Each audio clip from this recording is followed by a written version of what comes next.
Shalom, saudaraku yang dikasihi Tuhan Yesus Kristus. Bertemu kembali dalam renungan ajaran hidup, uraian firman Tuhan yang mengajarkan hidup seturut kehendak-Nya.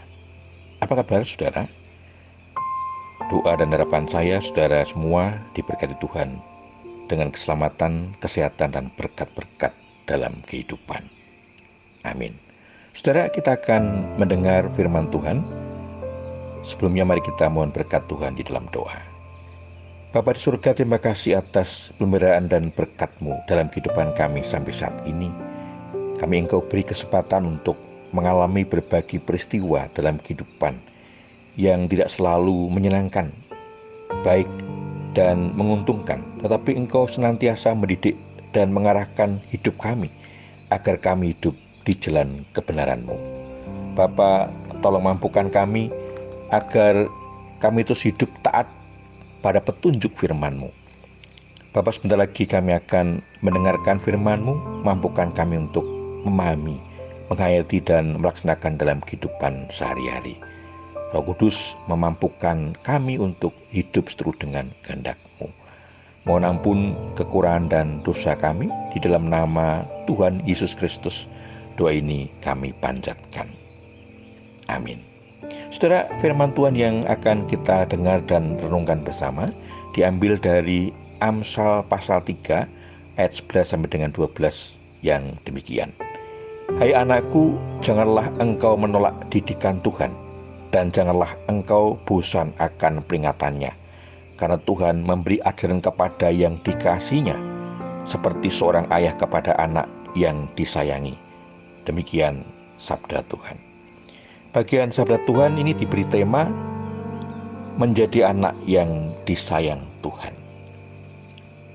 Saudara, para orang tua generasi baby boomer yang sekarang usianya 60 tahun ke atas merasa ada perubahan drastis dalam pendidikan keluarga. Anak-anak sekarang atau generasi milenial sulit dididik, sulit diatur, suka melawan, membantah seolah semaunya sendiri. Beda dengan masa kecil generasi baby boomer yang penurut, tidak pernah membantah, adanya hanya iya, siap, sentiko dawuh, atau siap melaksanakan seperti yes man. Sebenarnya yang membedakan karenanya eranya yang berbeda, era yang sudah berubah dengan segala kemajuannya, sehingga dalam pendidikan pun termasuk pendidikan keluarga perlu pendekatan yang berbeda, bahkan multi approach, bermacam-macam pendekatan.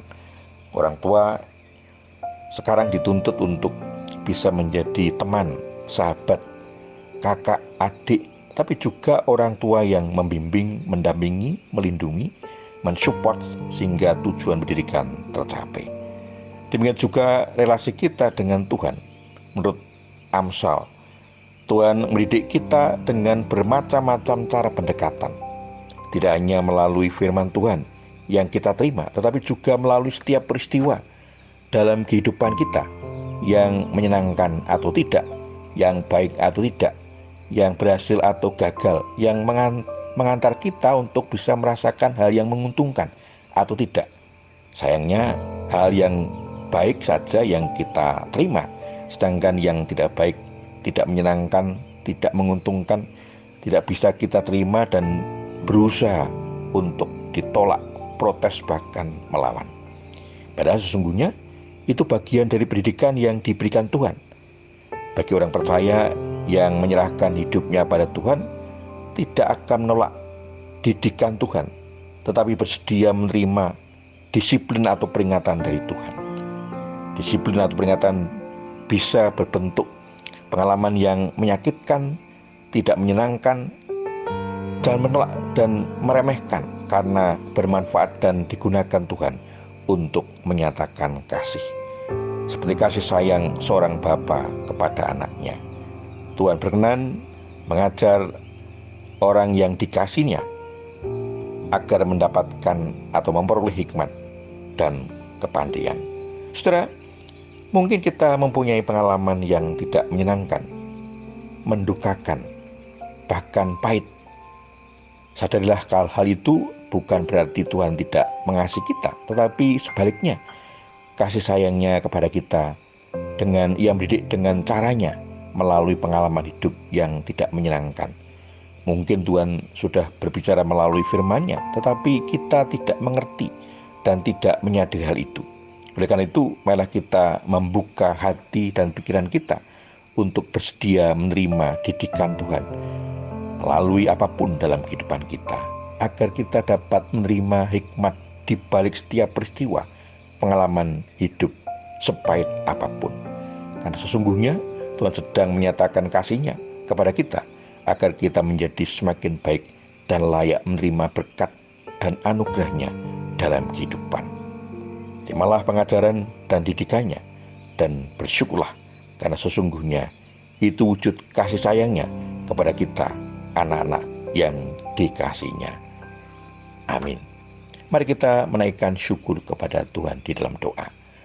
Tuhan, terima kasih atas didikan dan pengajaran-Mu dalam kehidupan kami sampai saat ini. Mohon ampun karena kami sering menolak, mengabaikan didikan-Mu yang sesungguhnya wujud kasih sayang-Mu atas kehidupan kami. Mohon nikmat-Mu ya Tuhan, agar kami dimampukan memahami setiap peristiwa dalam kehidupan kami, tanpa memandang sesuatu baik atau tidak, menyenangkan atau tidak, menguntungkan atau tidak, karena semua itu wujud kasih-Mu untuk kebaikan kami, agar kami dilayakkan menerima kasih anugerah dan berkat-Mu dalam kehidupan. Ajarkan kepada kami untuk senantiasa berserah, percaya dan mengandalkan Engkau dalam kehidupan kami selanjutnya. Mohon ampun atas semua kekurangan dan dosa kami. Hanya di dalam nama Tuhan Yesus Kristus kami hidup dan menyerahkan di dalam doa ini. Amin. Saudara yang dikasihi Tuhan Yesus Kristus, demikian renungan ajaran hidup. Sampai bertemu kembali dalam renungan ajaran hidup selanjutnya. Terima kasih, Tuhan Yesus memberkati. Amin.